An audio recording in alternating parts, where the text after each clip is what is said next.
Oke, Assalamualaikum warahmatullahi wabarakatuh. Jumpa lagi bersama saya Suharti Saraswati di Suharti Saraswati YouTube channel. Pada kesempatan kali ini kita akan belajar membaca dan menulis pecahan biasa ataupun pecahan sederhana.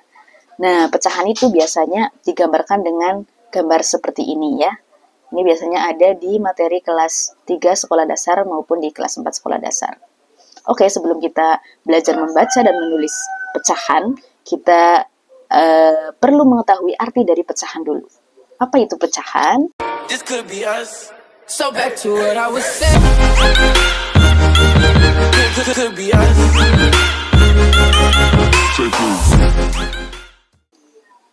Nah, arti dari pecahan.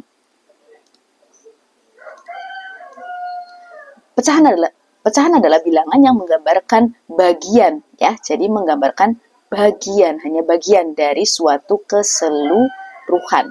Bagian dari keseluruhan. Atau bisa juga diartikan sebagai perbandingan antara dua bilangan bulat ya. Perbandingan antara dua bilangan bulat, yaitu bilangan pembilang dan penyebut. Biasanya pecahan itu dituliskan dalam bentuk seperti ini. A per B. Yang dinamakan pembilang itu adalah ini ya. A itu adalah sebagai pembilang, yang B ini sebagai penyebut. Ya. Jadi pembilang itu merupakan bagian dari keseluruhan B. Itu adalah arti dari pecahan. Oke, kita lanjut ke contoh soal. Nah, coba kita lihat di sini ada lingkaran yang sudah dibagi menjadi banyak bagian.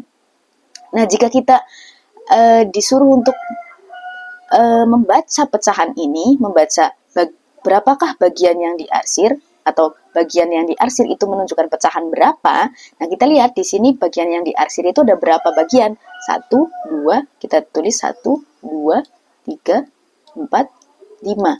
Jadi bagian yang diarsir ada 5. Nah, per itu adalah per jumlah seluruh bagian. Ini sudah ada 5, 6, 7, 8, 9, 10, 11, 12, 13, 14. Jadi ada 14 bagian. Penyebutnya berarti adalah 14. Ini jika yang ditanyakan adalah bagian yang diarsir. Ya, diarsir itu diwarnai, bisa saja diwarnai. Ini jika yang ditanyakan bagian yang diarsir. Jadi bagian yang diarsir kita letakkan di atas per jumlah seluruh bagian. Tapi ketika yang ditanyakan itu adalah bagian yang tidak diarsir, berarti ada berapa bagian yang tidak diarsir? 1, 2, 3, 4, 5, 6, 7, 8, 9. Berarti 9 per jumlah seluruh 14. Jadi penyebutnya sama, yang membedakan adalah pembilangnya. Jika yang ditanyakan yang diarsir, berarti kita fokus pembilangnya adalah yang diarsir. Jika yang ditanyakan yang tidak diarsir, kita fokus kepada yang pembilangnya itu yang tidak diarsir. Untuk penyebut sama saja, jumlah seluruh bagian baik yang diarsir maupun tidak diarsir itu adalah penyebut. Oke, kita lanjut ke soal yang berikutnya untuk memahamkan materi. Berikutnya, ini ada gambar segitiga yang dibagi menjadi beberapa bagian. Jika yang ditanyakan adalah yang diarsir atau kita singkat D saja ya, yang diarsir itu berapa bagian? 1, 2, 3, 4, 5. Berarti ada 5 bagian per jumlah seluruh. Ini sudah ada 5, 6, 7, 8. Jadi bagian yang diarsir itu menunjukkan pecahan 5 per 8 bagian. Ketika yang ditanyakan adalah yang tidak diarsir, kita simbolkan dengan T ya, tidak diarsir. Nah, kita lihat yang tidak diarsir ada berapa? 1, 2, 3. Berarti 3 per jumlah seluruh bagian. Ada 8. Seperti itu.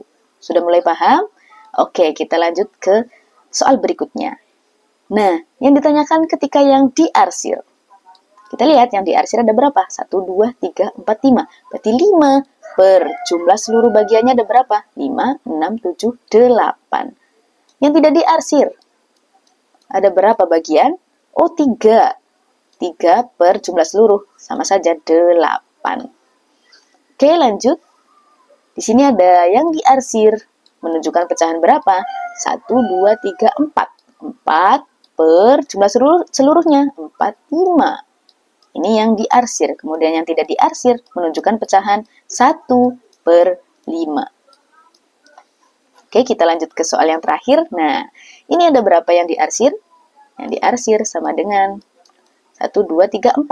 Ada 4 per jumlah seluruhnya ada 7. Yang tidak diarsir berarti 3 per 7. Nah, jadi menentukan pembilangnya itu tergantung dari soalnya.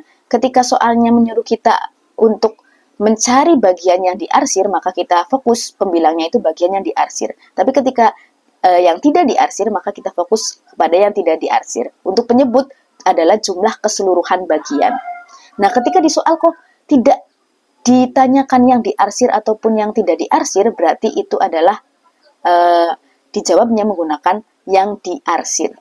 Ya, tapi ketika soalnya jelas yang diarsir atau tidak diarsir, kita menentukan pembilangnya tergantung soal. Tapi ketika di soal itu tidak ditentukan, maka kita masuk ke yang diarsir. Begitu, mudah-mudahan dapat bermanfaat untuk anak-anak dan Bapak Ibu yang sedang belajar untuk anak-anaknya. Terima kasih, sampai jumpa di pertemuan berikutnya. Jika ada pertanyaan atau saran, silakan bisa disampaikan di kolom komentar. Terima kasih. Wassalamualaikum warahmatullahi wabarakatuh.